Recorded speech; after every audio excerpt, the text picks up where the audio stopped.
dokar mu ta gaba shine muna da fractional law of indices.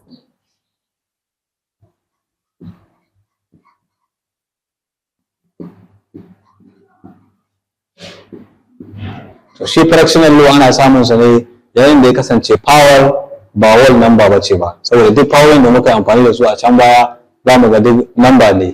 To wannan fraction ne, misali kamar a ce 2 power 1 over 2, to su ya ake yi musu, to shine abin da wannan ita dokar take magana. Misali shine general dokar ce ta idan muna da x power 1 over a, shine yana da kyasa-kyasai, case 1 kenan. To a case 1 idan muna da x power 1 over a, to wannan daidai yake da a ce is equal to a's root of x. Ma'ana inda yana da fraction number da take ƙasa, daidai yake da a ce root ɗinta. Sannan case na biyu, idan muna da x power b over a, yanzu a nan ita power mu samanta ba wani bane ba b ne. To a cewar wannan dokar da yake da a ce still a's root of x, then wannan power sai consider ɗinta a ce power b. Wannan shine second case na fractional law of indices. Bambancin sa da na farko shine shi a wannan na biyu power b din nan za a tawo da ita a sa mata power. Shi ma za mu dau misali sai mu gani.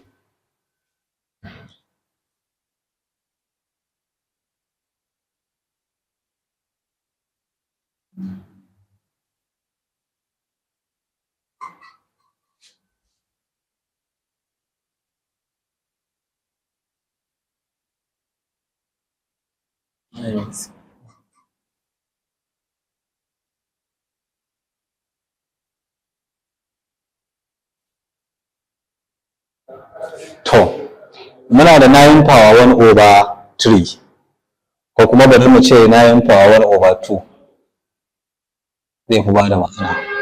To wannan daidai yake da mu ce idan muka apply ya yi daidai da irin case 1 over 2, to 2 ɗin kamar dai take da a, 9 dai take da x. So wannan kawai zai zama mai square root of 9.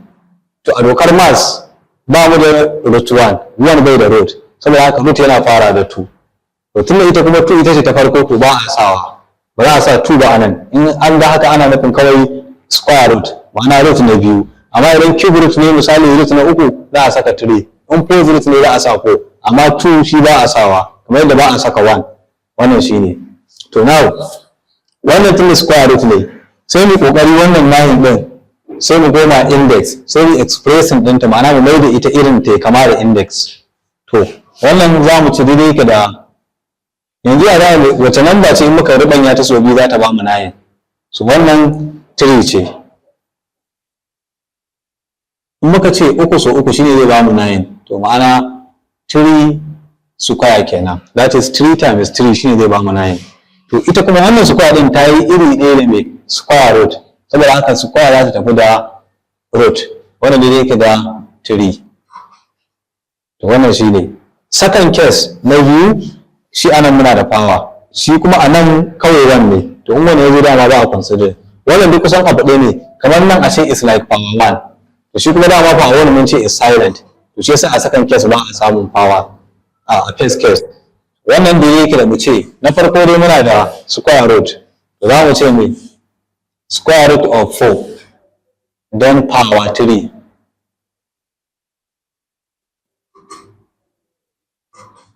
So shi ma za mu yi kamar yadda muke wannan, wata namba ce muka rubanya ta so biyu za ta ba mu 4 tunda square root ne. Inda cube root ne, zan ba da misali na cube root sai mu gani. To wannan daidai yake da mu ce still muna maintaining power din mu.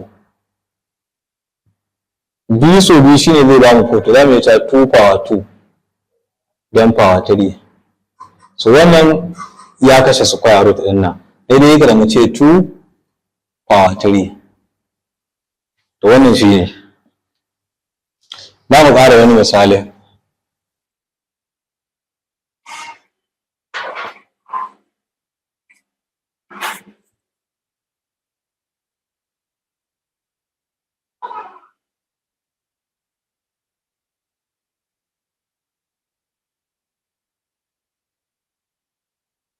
To shi kuma a wannan za mu ƙara amfani da shi wannan fractional index ɗin.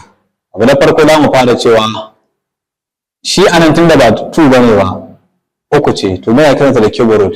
To nan zai zama yana da 3 cube root. Sai mu ce 27, dan tun da akwai power sai mu saka power 2. To shi ma anan sai mu tunani wani namba ce muka rabanya ta so 3 za ta ba mu 27. Wannan 3 ce, in muka ce 3 so 3 zai ba mu 9, 9 so 3 shine zai ba mu 27. To sai mu ce 3 power 3 kenan, 3 power 3 shine zai ba mu 27. To daga nan wannan power ta 3 za ta kashe root ɗinta, saura 3 a ciki dan ga 2 ɗin mu power. Wannan shine idan an gada ma kuma kamar yadda ce ba iya simplifying wannan sai a ce daidai yake da 3 times 3. Misali zan sako da wannan ƙasa, 3 times 3 shi yake nufin 3 square which is equal to 9. To sai shi kuma na ƙasa muka ce muna da h 2/3. To shi ma wannan abu ne da sam daidai yake da mu ce cube root of h then power 2. To wannan daidai yake da mu ce ita ma wace namba ce aka rubanya ta so 3 za ta ba mu h, za ta ba mu 8. Namba din aka rubanya ta so 3 za ta ba da 8 ita ce 2. 2 so 2 4 so 2 8. To wannan daidai yake da mu ce cube root of 2 power 3 all power 2. Wannan kenan, wannan zai tafi da wannan saura 2 power 2. Wannan a za a iya shi daidai yake da 2 times 2, wannan daidai yake da 4.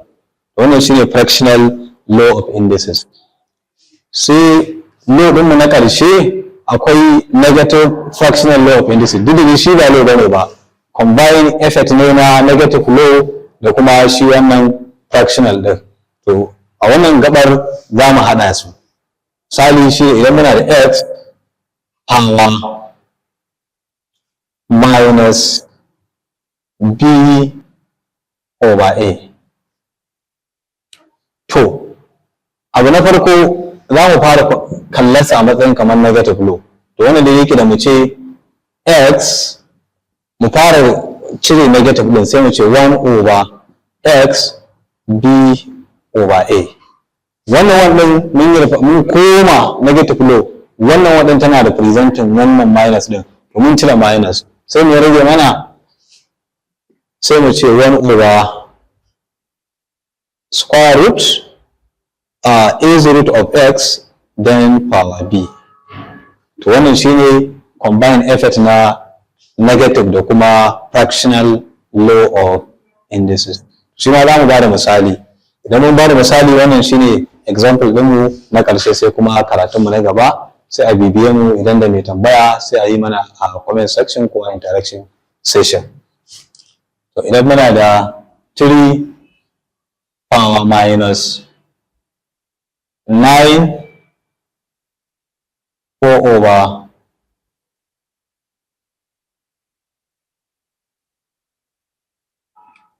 3 over 2. To wannan daidai yake da abu na farko mu fara converting ɗinsa daga negative ya koma wanda ba negative ba. To za mu sa 1. So muna da 1 over 9 power 3 over 2. So yanzu mun yi converting, mun gama da negative law. Abu na gaba kuma shine sai mu kalli fractional law. Mun kalli fractional law, wannan zai zama 1 over square root of 9 then power 3. To wannan zai zama 9, sai mu nemo number in muka rubanya ta sau biyu, tunda wannan square root ne zai ba mu 9, wanda 3 ce, 3 so 3 shine 9. To ma'ana kenan 3 power 2 shine zai ba da 9. Muna da 1 over 3 square gaba ɗayan su power 3. So wannan daidai yake da mu ce wannan root din ya kashe square, saura 1 over 3 power 3. So wannan zamu iya cewa daidai yake da 3 times 3 times 3 shine ma'anar 3 power 3. Wannan daidai yake da mu ce 3 so 3, 3 so 3 9, so wata 3 27, daidai yake da 1 over 27. Wannan shine ƙarshen karatunmu na yau, sai kuma haɗu da ku a karatunmu na gaba insha Allah.